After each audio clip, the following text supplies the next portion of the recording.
Bismillahirrahmanirrahim. Assalamualaikum warahmatullahi wabarakatuh.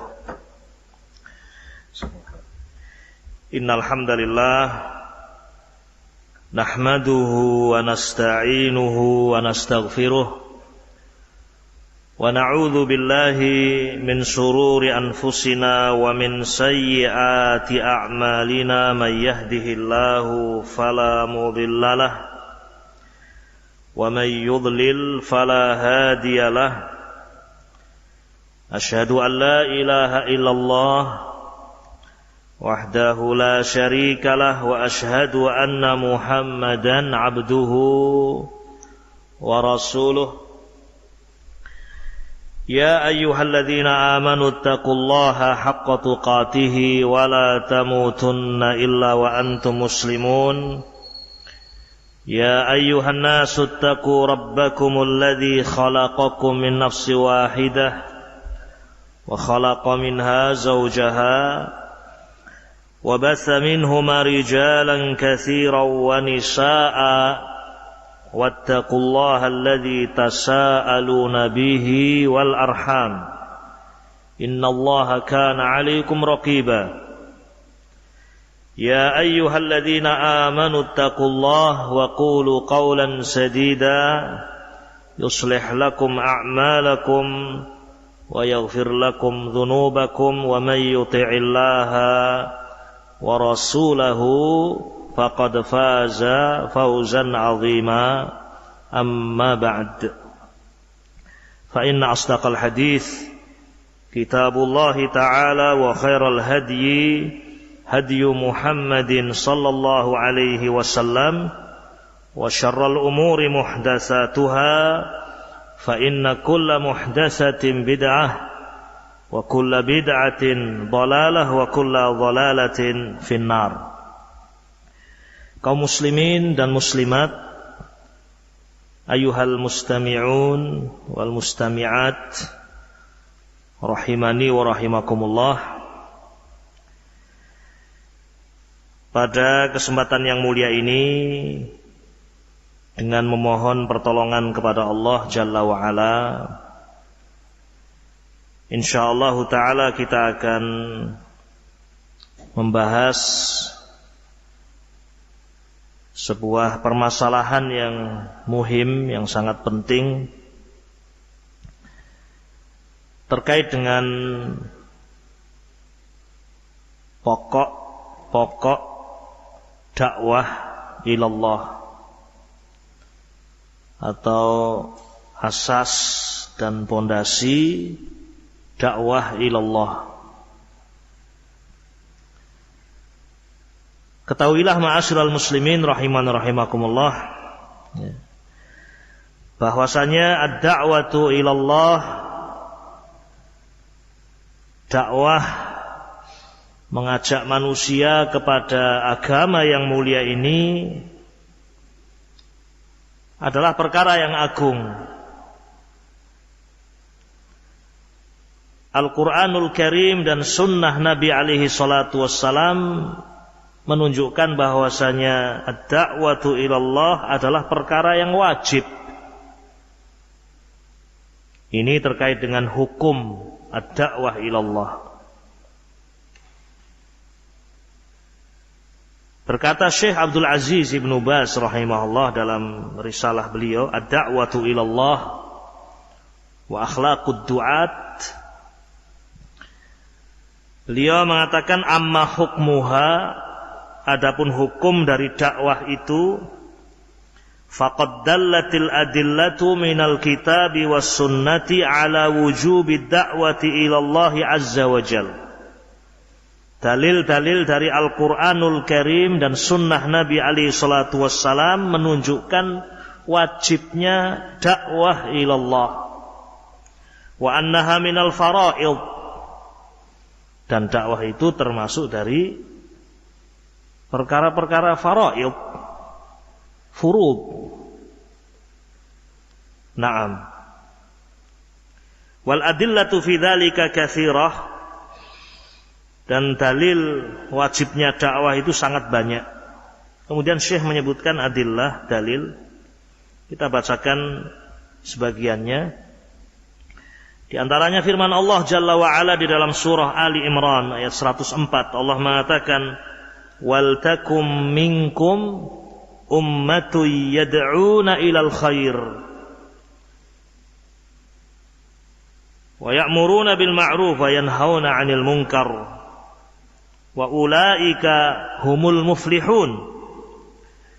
Dan hendaknya ada di antara kalian umat, sekelompok yang yad'una ilal khair. Mereka menyeru, berdakwah ilal khair, kepada kebaikan, berdakwah kepada tauhid, berdakwah kepada Islam.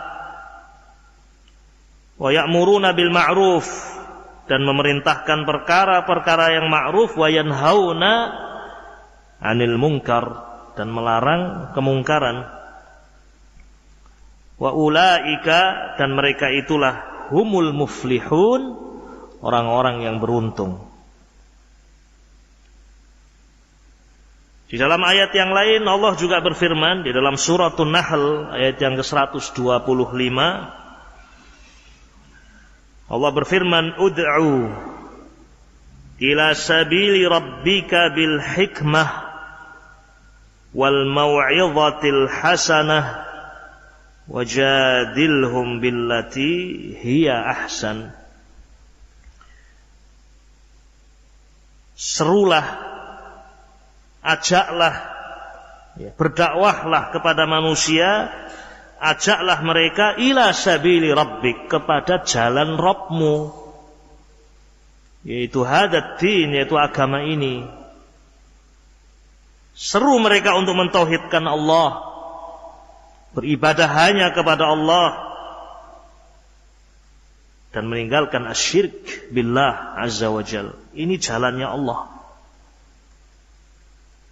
Serulah mereka itu bil hikmah, dengan hikmah, wal mau'izatil hasanah, dan dengan peringatan yang baik, wajadilhum billati hiya ahsan.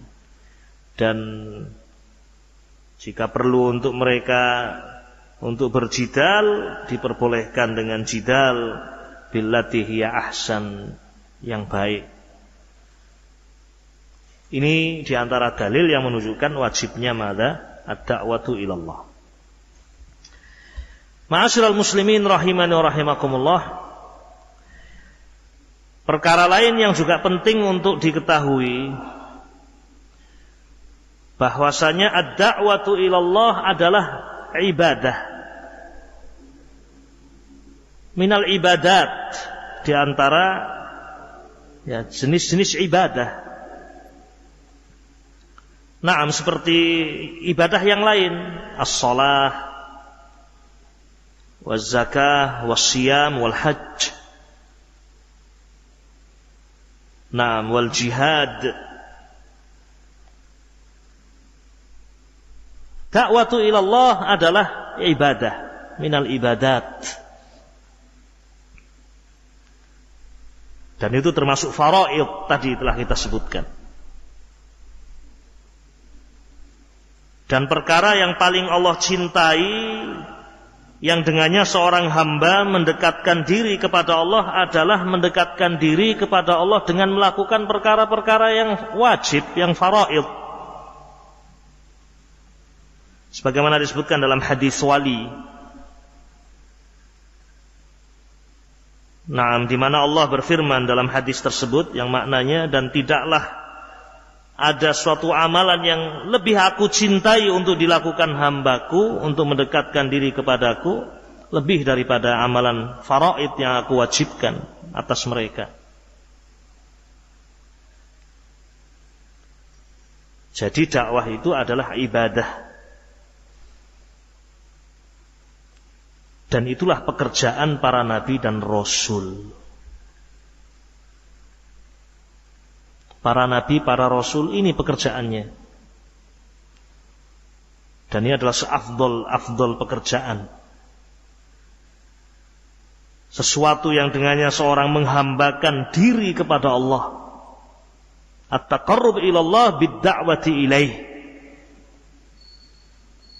Sampai Allah berfirman dalam Al-Quranul Karim, Wa man ahsanu qawlan mimman da'a ila Allah wa 'amila shalihan wa qala innani minal muslimin.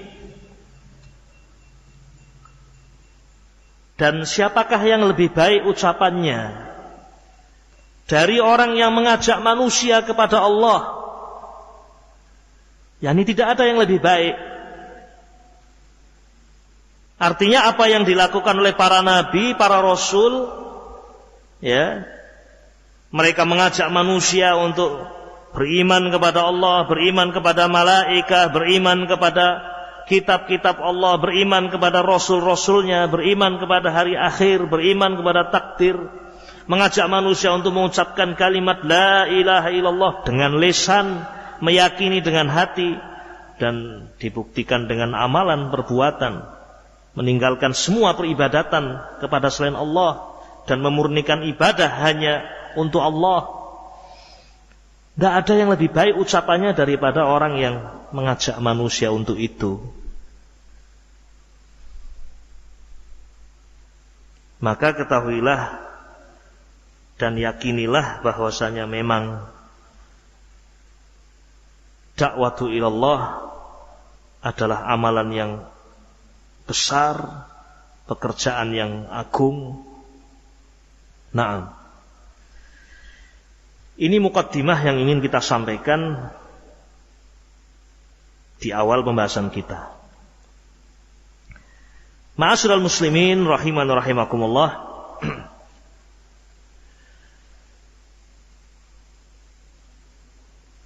Ibadah dakwah ilallah ini perlu diketahui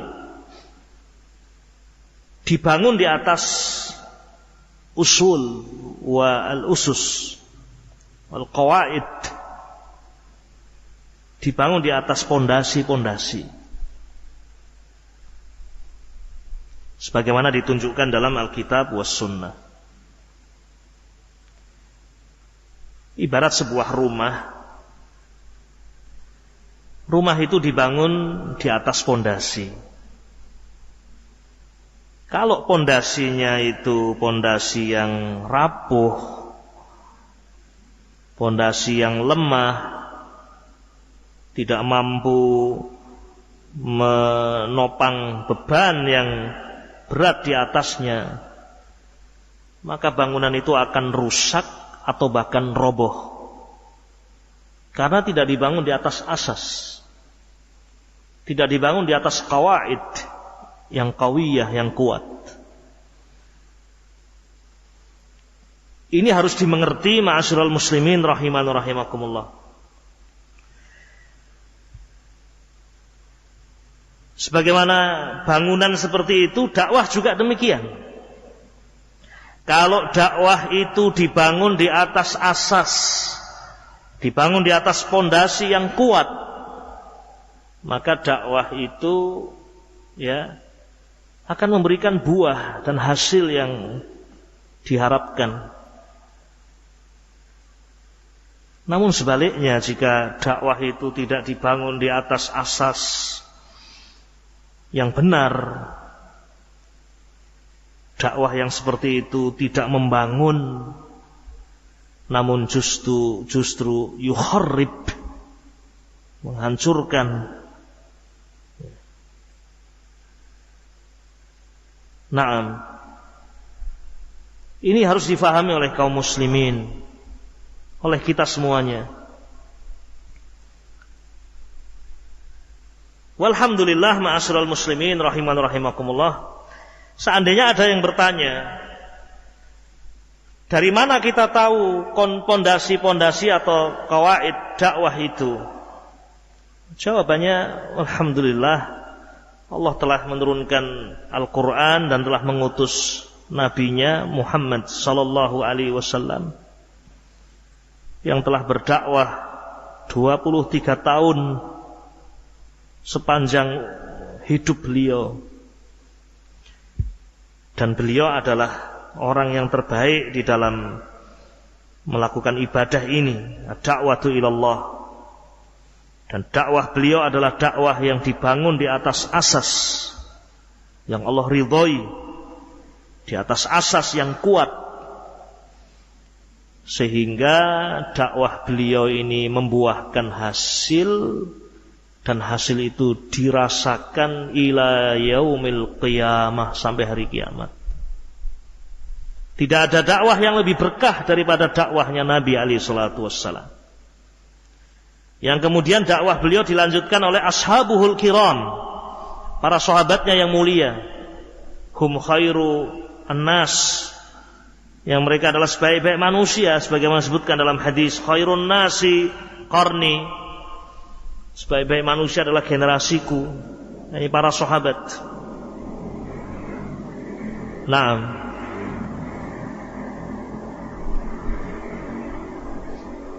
Jadi pondasi-pondasi dakwah itu bisa kita lihat, bisa kita ketahui dari Al-Quranul Karim dan juga sunnah Nabi alaihi salatu wassalam. Ma'asyiral muslimin rahiman rahimakumullah. Kita akan mulai insyaallah taala menyebutkan ya pondasi-pondasi itu ya bil ikhtisar, dengan ringkas insyaallah taala. Pondasi yang pertama ma'asyiral muslimin rahiman rahimakumullah, agar dakwah itu berdiri kokoh dan tegak, agar dakwah itu dibarokai oleh Allah dan membuahkan hasil. Ad-da'watu ilallah harus ditegakkan dengan al-ikhlas lillah wa mutaba'atu Rasulillah sallallahu alaihi wasallam. Al-ikhlas wal mutaba'ah. yakni orang yang melakukan dakwah itu dia harus ikhlas lillah jalla wa ala, dan di dalam dakwahnya dia mengikuti Nabi alaihi salatu wassalam, mentauladani Nabi alaihi salatu wassalam.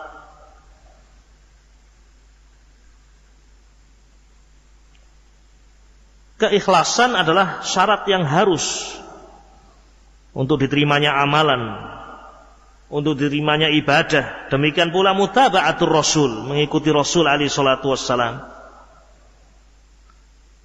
Kalau dakwah itu tidak dibangun di atas keikhlasan dan tidak dibangun di atas mutaba'atur Rasul alaihi salatu wassalam, maka dakwah itu tidak diterima oleh Allah Jalla wa'ala. Naam.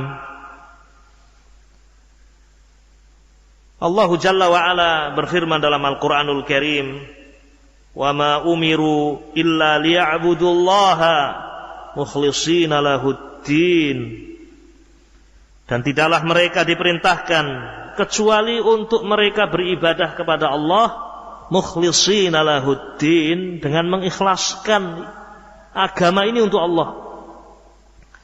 Tidaklah mereka diperintahkan untuk berdakwah kecuali dakwah itu dia lakukan mukhlishan lillah, ikhlas karena Allah Jalla wa ala. La li ajlid dunya, bukan karena dunia, wala li ajlil mar'ati, bukan karena wanita yang hendak dinikahinya, ya. Bukan karena dia mengejar status sosial, bukan karena ad-dunya. Dan ini bukan perkara yang ringan, ikhwatil kiram rahiman rahimakumullah.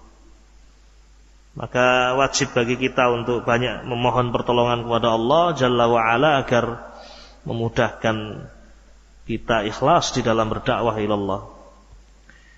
Juga sesuai dengan tuntunan Nabi alaihi salatu wassalam. Nah, jadi tidak boleh ibadah dakwah ini dilakukan serampangan, ya. Serampangan dilakukan, ya. Dan ini perlu kita ingatkan karena banyak sekali dakwah-dakwah yang menyimpang, yang tidak sesuai dengan bimbingan Nabi alaihi salatu wassalam. Ibadah yang tidak sesuai dengan tuntunan Nabi alaihi salatu wassalam, seperti dikatakan dalam sabda Nabi alaihi salatu wassalam, ya, Man 'amila 'amalan, termasuk dakwah. Barang siapa yang melakukan suatu amalan laisa 'alaihi amruna, yang tidak ada ajarannya dari kami, fahuwa raddun, maka amalan tadi tertolak. Naam. Ikhwatul kiram rahimani wa rahimakumullah. Ini asas yang pertama. Wabillahi taufiq. Bismillah.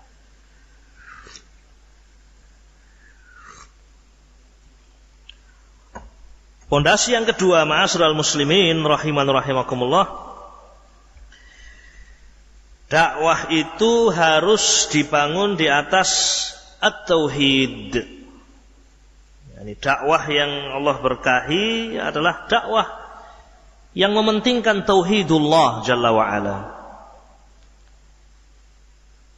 Dakwah yang menjadikan tauhidullah sebagai perkara yang menjadi patokan dan prioritas yang paling utama. Thayyib. Jadi kalau ada dakwah, mengatasnamakan dakwah, namun ternyata tidak menyeru kepada tauhid,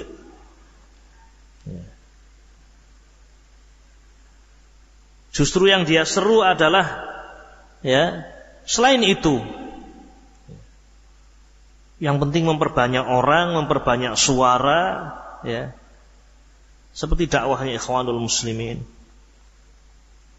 Tidak mempedulikan siapa orang yang bersama. Apakah mereka Rafidhah, apakah mereka orang-orang yang menyimpang, Qadariyah atau yang lainnya. Al-muhim semuanya bersatu. Kemudian mereka punya slogan, mari kita bersatu di atas perkara-perkara yang kita sepakati, dan kita buang jauh-jauh perkara-perkara yang kita tidak sepakati. Jangan kita bahas perkara-perkara yang kita nakhtalif fih, yang kita berselisih di dalamnya. Dakwah ilal karasi, dakwah untuk mendapatkan kursi di parlemen. Tidak ada ihtimam bit tauhid, tidak ada ihtimam bi bayani syirik, tidak ada perhatian di dalam menjelaskan tauhid, di dalam memperingatkan umat dari asyirku billahi jalla wa ala. Ini bukan dakwah yang sesungguhnya. Coba kita perhatikan bagaimana dakwah Nabi alaihi salatu wassalam. Sejak awal kali Nabi diutus oleh Allah, diangkat menjadi Rasul, sampai wafatnya beliau, yang beliau serukan adalah kalimat tauhid, la ilaha illallah. Diriwayatkan dalam kitab Al-Musannaf, saya lupa Ibnu Abi Syaibah atau Abdul Razzaq, di antara dua kitab itu, sepertinya di dalam kitab Al-Musannaf di Ibni Abi Syaibah, disebutkan bagaimana Nabi alaihi salatu wassalam mendatangi manusia, sampai ke pasar-pasar di musim haji. Nabi mendatangi mereka sendiri.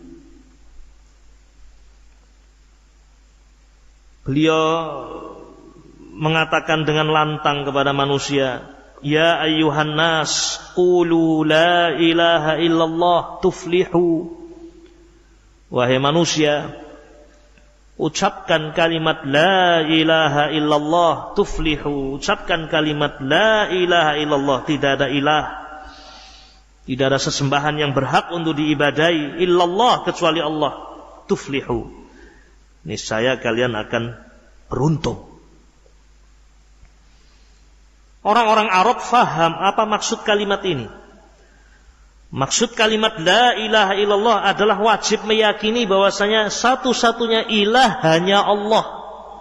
Yang lainnya harus diingkari, harus ditinggalkan.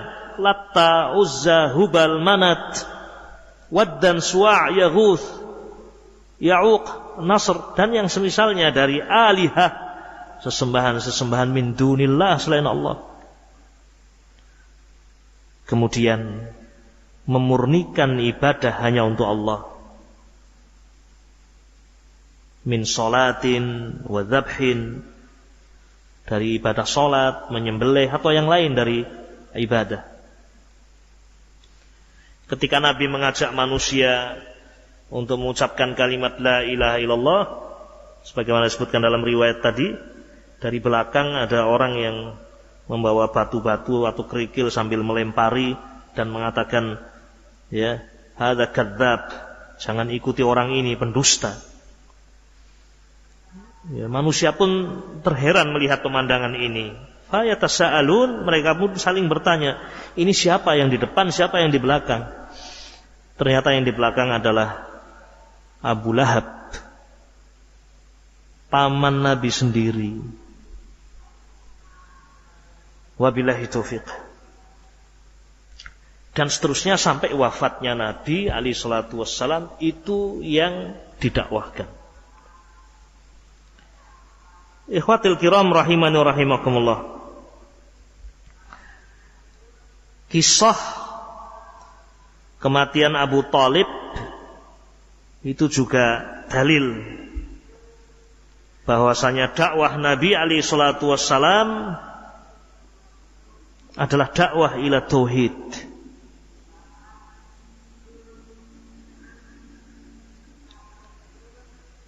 Waktu yang sangat terbatas, waktu yang sangat limit menjelang kematian Abu Thalib.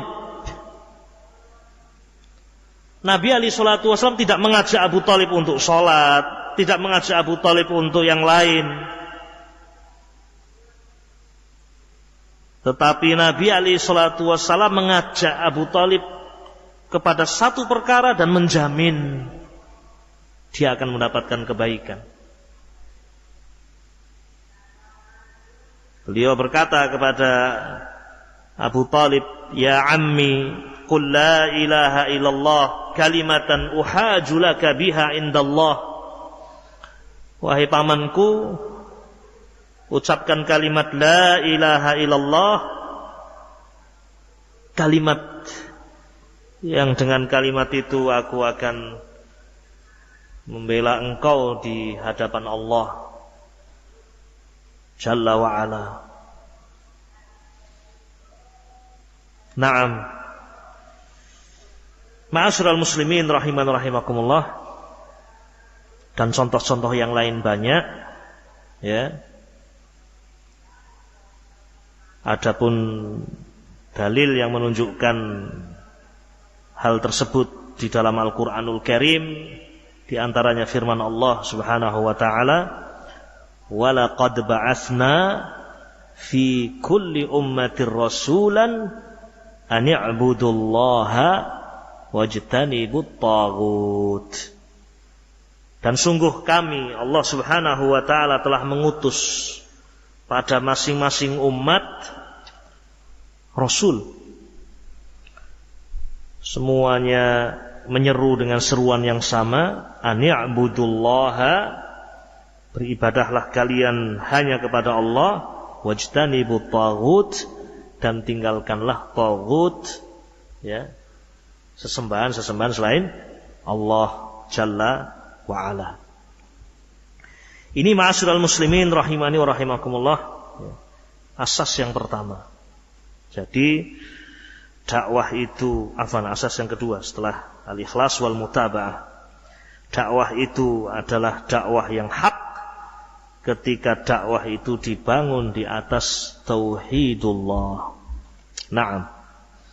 Dan dari sini saja kita bisa memilah dan memilih serta menilai dakwah-dakwah yang batil, dakwah-dakwah yang tidak dibangun di atas asas. Naam. Ikhwatil kiram rahiman rahimakumullah. Kemudian asas yang ketiga, fondasi yang ketiga adalah al-ilm, ilmu. Jadi dakwah ilallah adalah dakwah yang dibangun di atas ilmu.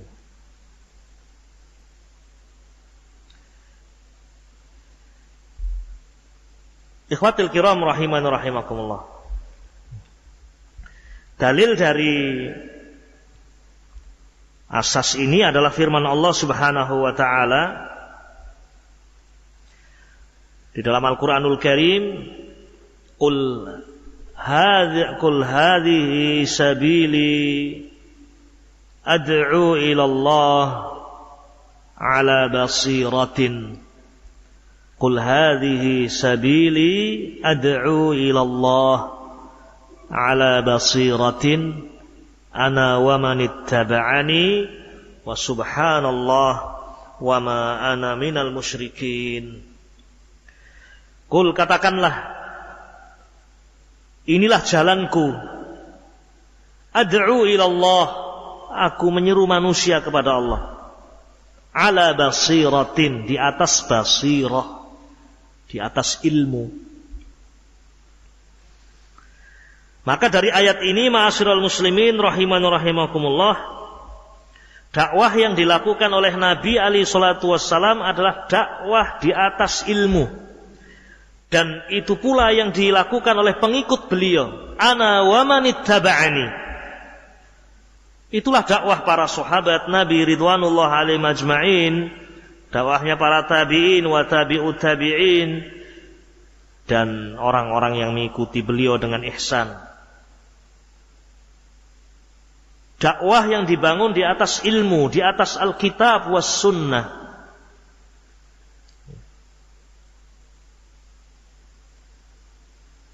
Dan dalam kehidupan Nabi alaihi salatu wassalam, dalam dakwah Nabi alaihi salatu wassalam, ya, kita bisa menyaksikan, kita bisa melihat, ya. Semua yang disampaikan oleh beliau adalah wahyu, Al-Quran was sunnah.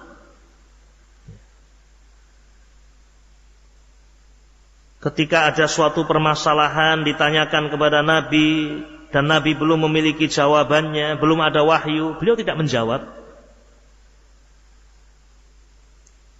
Datang seorang wanita kepada Nabi alaihi salatu wassalam, mengadukan permasalahan dia dengan suaminya yang telah menziharnya. Nabi hanya terdiam dan tidak menjawab.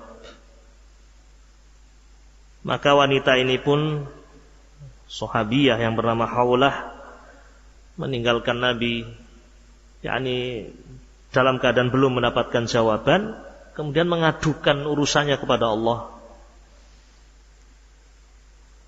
Allah pun menurunkan firman-Nya, ya, dalam surah Al-Mujadilah atau Mujadalah. Qad sami'allahu qawla allati tujadiluka fi zawjiha wa tashtaki ila Allah wallahu yasma'u tahawurakuma innallaha sami'un basir. Qad, sungguh Allah Subhanahu wa taala telah mendengar ucapan seorang wanita yang mengadukan permasalahannya kepadamu, tidak mendapatkan jawaban dari Nabi. Beliau belum mendapatkan ilmu, belum mendapatkan wahyu. Wa tashtaki ilallah, kemudian dia mengadukan kepada Allah. Allah Maha mendengar. Allah menurunkan firman-Nya dalam surat ini menjawab, ya, apa yang sedang dihadapi oleh, ya, dia dan suaminya. Itulah yang dicontohkan oleh Nabi alaihi salatu wassalam. Demikian pula para sahabat Nabi ridwanullah alaihim ajma'in, betapa banyak mereka, ya, mencontohkan kepada kita ketika ditanya kemudian tidak mengerti jawabannya, mereka tidak menjawab. Is'al ghairi, tanya kepada yang lain, is'al ghairi. Nah, taib, sampai dikisahkan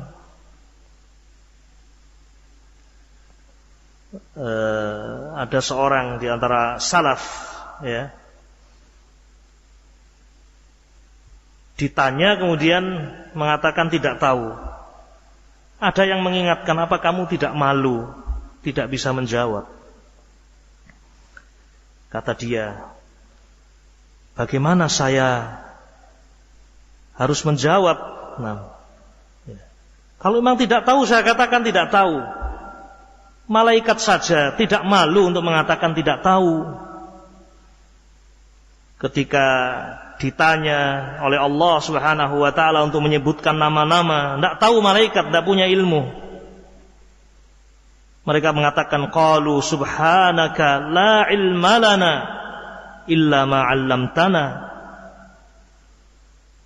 Mereka malaikat saja tidak malu mengatakan subhanak, maha suci engkau ya Allah, la ilma lana, kita tidak punya ilmu ya Allah kecuali sebatas apa yang engkau berikan kepada kami. Lalu apalah kita ini, manusia yang banyak salah, banyak maksiat. Malaikat tidak punya maksiat. Mereka orang-orang yang taat, tidak pernah bermaksiat kepada Allah Jalla wa'ala. Ketika mereka tidak tahu, mereka mengatakan la ilma lana, kami tidak tahu, tidak punya ilmu. Sehingga ma'asyiral muslimin rahiman rahimakumullah, wajib atas kita semuanya mengingat bahwasanya dakwah ilallah adalah dakwah yang dibangun di atas ilmu.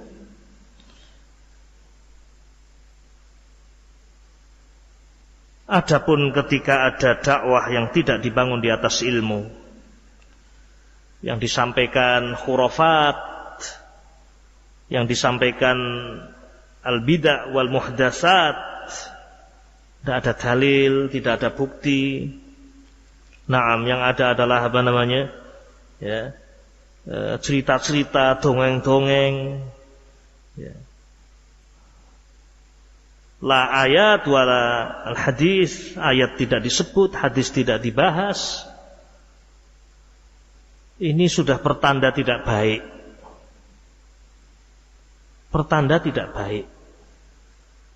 Berarti dakwah itu tidak dibangun di atas mada, di atas pondasi yang benar. Nah, orang bermodalkan kepandaian bicara.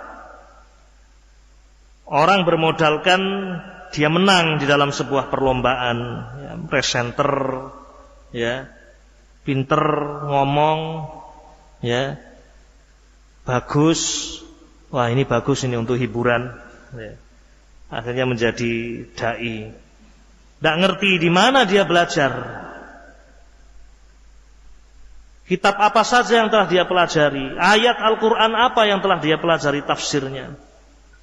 Yatakallam biduni ilmin, berbicara tanpa ilmu. Naam. Ikhwatil kiram rahiman rahimakumullah. Menilai kebenaran itu bukan karena pandainya seorang berbicara. Mungkin bisa jadi dia suaranya sudah bergetar karena dia sudah tua. Suaranya mungkin sudah lemah karena dia sudah memang berumur. Terkadang beberapa kalimat sudah tidak jelas lagi, cedal kalau kita katakan. Lakin ma indahu wal ilm, tetapi apa yang ada padanya adalah ilmu, ayat wal hadis. Wallahi ikhwan, kalau kita mendengar apa yang dibacakan oleh para ulama kita yang sudah sepuh, sebagian kita mungkin ada yang tidak jelas ucapannya. Harus mendengar berkali-kali karena sudah berumur. Tetapi yang keluar adalah ayat, yang keluar adalah hadis, yang keluar adalah tafsir ulama. Itulah ilmu. Naam. Ini ma'asyiral muslimin rahiman rahimakumullah, pondasi atau asas yang melandasi sebuah dakwah agar dakwah itu menjadi dakwah yang mulia, yang agung. Dan dari sini kita juga menasihatkan kepada saya pribadi dan antum semuanya untuk yajtahiduna fi talabil ilmi. Bersungguh-sungguh dalam menuntut ilmu. Jangan capek. Jangan kena lelah. Iqra'u, baca, udrusu. Terus is'alu, tanya kalau tidak tahu.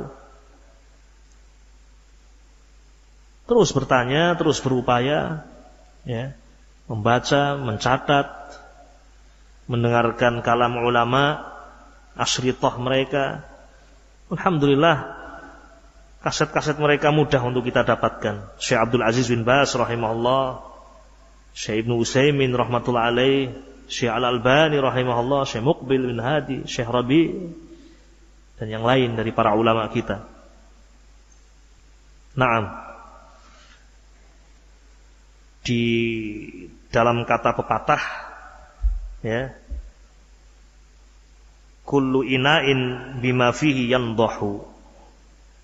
Bejana itu akan mengalirkan apa yang ada di dalamnya. Gelas atau bejana kalau isinya susu, kita curahkan ya keluarnya susu. Kalau tidak ada apa-apanya ya mbok antum tuangkan kayak gini, antum gerakkan, ya tidak akan keluar apa-apa. Masih mending tidak keluar apa-apa. Lah ini isinya racun, ya. Dituangkan racun yang keluar. Ya seperti itulah. Kalau orang yang berdakwah ini yang ada dalam kepalanya adalah khurafat, maka yang keluar adalah khurafat. Kalau yang ada dalam kepalanya adalah syubuhat, maka yang keluar adalah syubuhat. Kalau yang ada dalam kepalanya adalah sab as-sahabah, mencela sahabah, mencela sunnah, itu yang akan keluar. Ini dakwah-dakwah yang batil, karena tidak dibangun di atas ilmu. Berbeda dengan para ulama warasatul anbiya, karena mereka mewarisi Al-Quran dan Sunnah, mempelajari warisan Nabi alaihi salatu wassalam, maka yang disampaikan adalah ilmu. Sejuk, menjadikan damai, ya. Adapun dakwah-dakwah yang tidak dibangun di atas ilmu, yukharrib, merusak.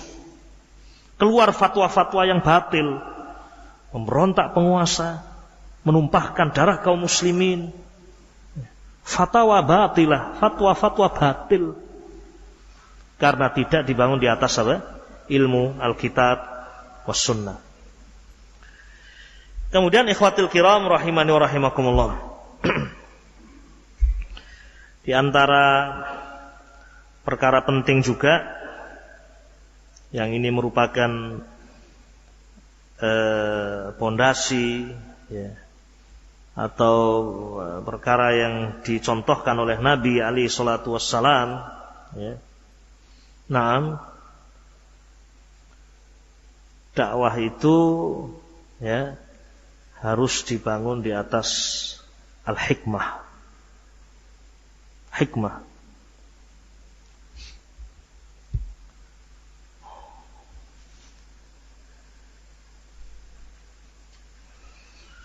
Ikhwatul kiram rahimani rahimakumullah.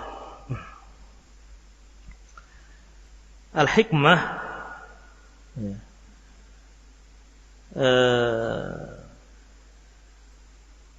maknanya secara istilah adalah wad'us syai' fi maudhi'ihi, meletakkan segala sesuatu pada tempatnya. Ini namanya hikmah. Pas di dalam meletakkan sesuatu. Nah, di dalam hal-hal yang sepele dalam urusan dunia, kita akan dikritik dan kita akan dikatakan salah kalau menempatkan sesuatu tidak pada tempatnya. Nah, ini saya punya kacamata, saya pasang seperti ini. Nah, kira-kira apa yang terjadi? Kebalik kan demikian. Orang akan mengatakan, Mas, salah itu kacamata, terbalik. Meletakkan suatu tidak pada tempatnya, hal sepele. Ya. Nah, tutup gelas yang di atasnya ada centilnya itu kan ditaruh di atas. Tapi dia ditaruh di bawah sebagai tataan, dipaksakan untuk gelas itu berdiri di situ. Tidak akan jadi, tidak akan pas. Kemudian pertanyaan berikutnya, hal-hal yang sepele seperti ini saja kita dituntut untuk meletakkan sesuatu pada tempatnya. Lalu apakah perkara yang sangat besar, yaitu dakwah ilallah, Nabi mengajarkan kita untuk melakukannya dengan semrawut, begitu saja tanpa aturan, atau ada perkara-perkara yang Nabi alaihi salatu wasallam ajarkan agar dakwah itu tepat dilakukan dengan hikmah? Jawabannya jelas. Kalau hal-hal yang sepele seperti itu saja kita diperintahkan untuk meletakkan pada tempatnya, lalu bagaimana dengan dakwah ilallah? Dakwah amalan yang besar. Naam. Maka harus kita letakkan segala sesuatu yang terkait dengan dakwah pada tempatnya. Qala Ibnul Qayyim rahimahullah. Berkata Ibnul Qayyim di dalam Madarijus Salikin ketika menjelaskan makna hikmah. Al-hikmah adalah fi'lu ma yanbaghi 'ala al-wajhi alladhi yanbaghi fil waqti alladhi yanbaghi. Demikian kata Ibnul Qayyim rahimahullah. Jadi hikmah itu adalah fi'lul ladzi yanbaghi, melakukan sesuatu yang semestinya dilakukan, 'alal wajhi alladzi yanbaghi, dalam bentuk yang sudah seharusnya seperti itu dilakukan, fil waqtil ladzi yanbaghi, pada waktu yang seharusnya itu dilakukan. Jadi melakukan sesuatu yang memang pas dalam bentuk yang juga sesuai dan pas di waktu yang sesuai. Naam. Demikian pula dakwah ilallah jalla wa ala, ya, diajarkan oleh Nabi alaihi salatu wassalam, naam, agar dilakukan dengan penuh hikmah. Dan pembahasan hikmah di dalam dakwah cukup panjang dijelaskan oleh para ulama rahimahumullah. Tetapi kita akan menyebutkan ya beberapa hal bil ikhtisar. Di antara hikmah di dalam dakwah adalah mura'at al-mad'uwin. Memperhatikan ya keadaan mad'uwin, para mad'u. Nah,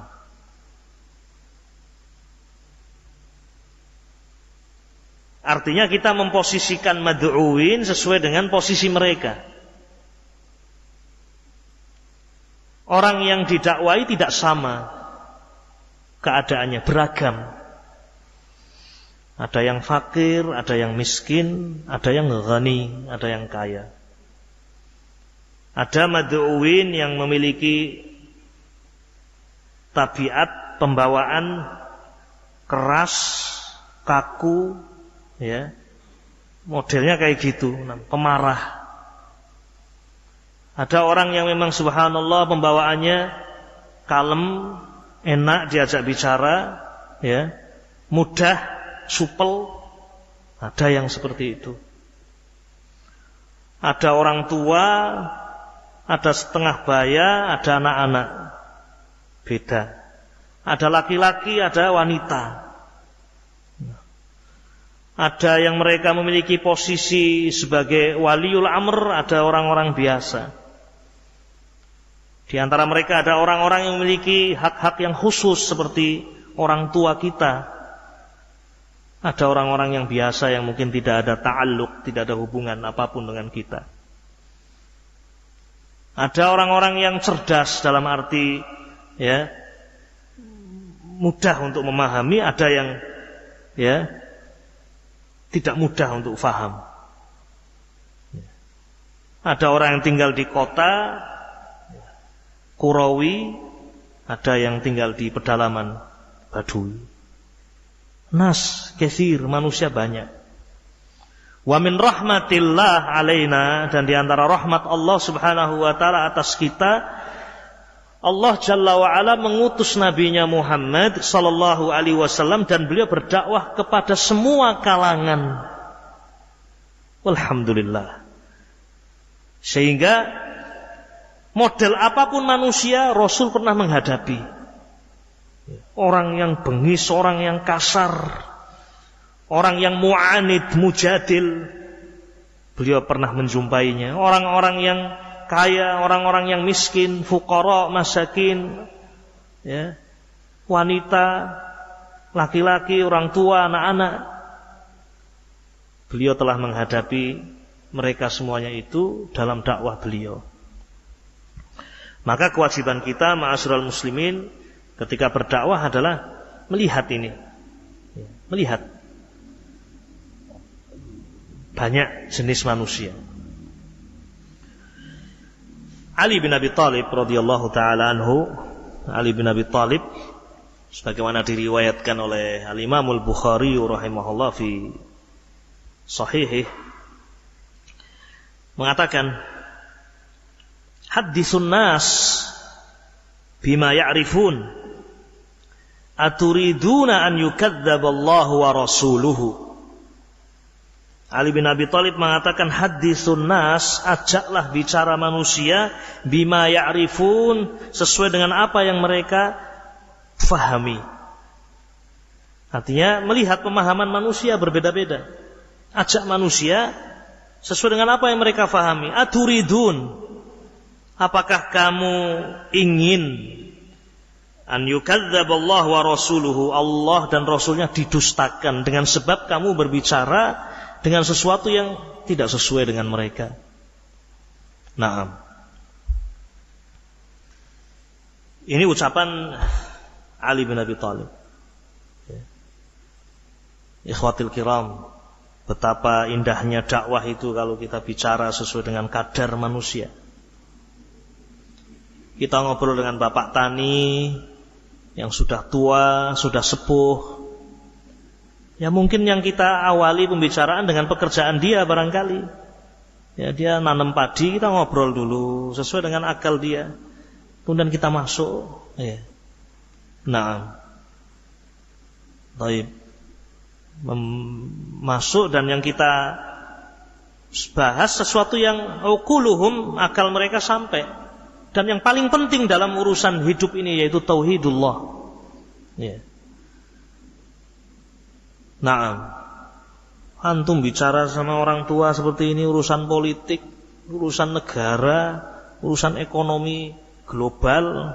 Waduh, yang seperti ini tidak hakim antum itu. Ya, tidak hakim. Nah, apalagi dalam khutbah Jumat. Penting ya kawan, antum khutbah yakhtubun nas. Khutbah Jumat itu yang hadir siapa kira-kira? Anwa' minan nas, ya atau tidak? Orang tua, anak-anak, pejabat, fakir, miskin. Ya. Berarti antum harus berbicara dengan sesuatu yang difahami oleh semuanya. Nah, sesuatu yang mudah, gamblang, jelas, inti. Ya. Nah, Ibnu Mas'ud radhiyallahu taala anhu juga mengatakan dalam riwayat yang sahih, ma anta bimuhaddisi qauman hadisan la tablughuhu uquluhum illa kana li ba'dihim fitnah. Kata Ibnu Mas'ud radhiyallahu taala anhu, ma anta bimuhaddisi qauman, tidaklah kamu mengajak bicara suatu kaum dengan pembicaraan la tablughuhu uquluhum, yang akal mereka tidak sampai, illa kana li ba'dihim fitnah, kecuali yang seperti itu akan menjadikan fitnah. Naam.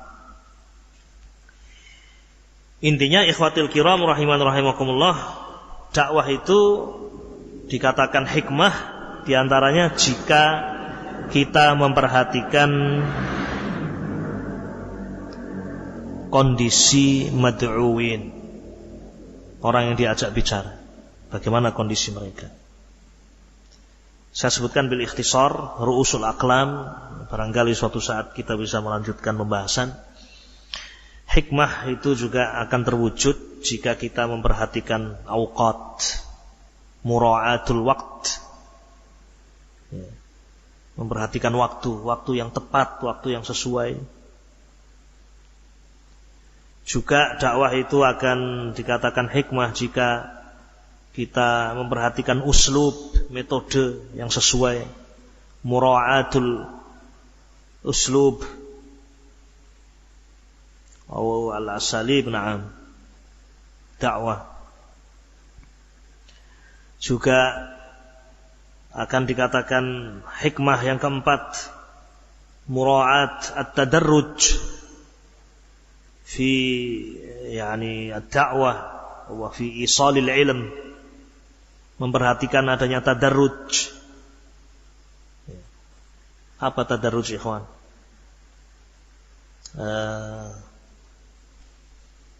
Bertahap, ya, memulai dari yang paling penting, ya, dan mudah, terus bertahap.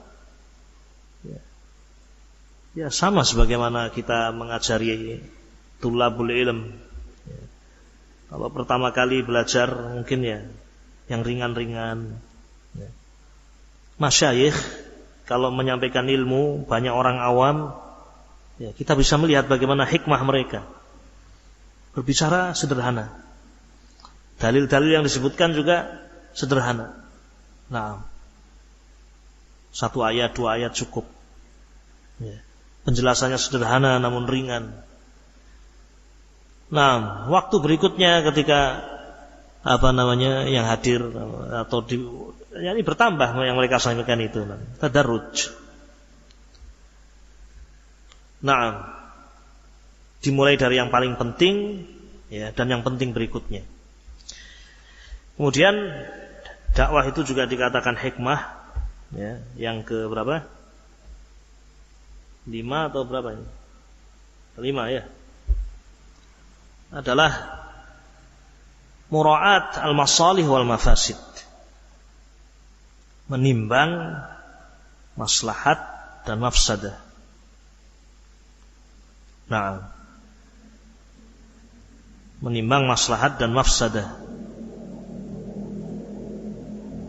Kita tutup dengan yang terakhir ini, ikhwan, dan insyaallah mudah-mudahan pada kesempatan yang akan datang kita bisa membahas ini lebih banyak contoh-contohnya. Kisah Badui yang kencing di masjid.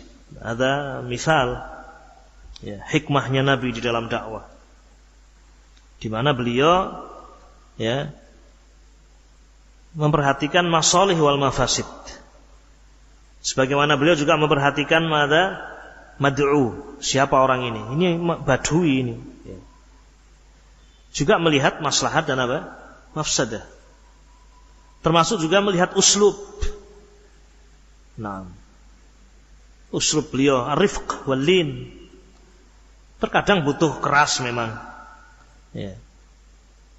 Nabi mengajari dengan kelembutan. Dakhala al-A'rabi, masuk orang Badui, masuk ke masjid. Fabala fi ta'ifatil masjid, kencing di salah satu sisi masjid. Fazajarahun nas, manusia ketika itu, ya, akan menahannya, akan menariknya, akan mencegahnya.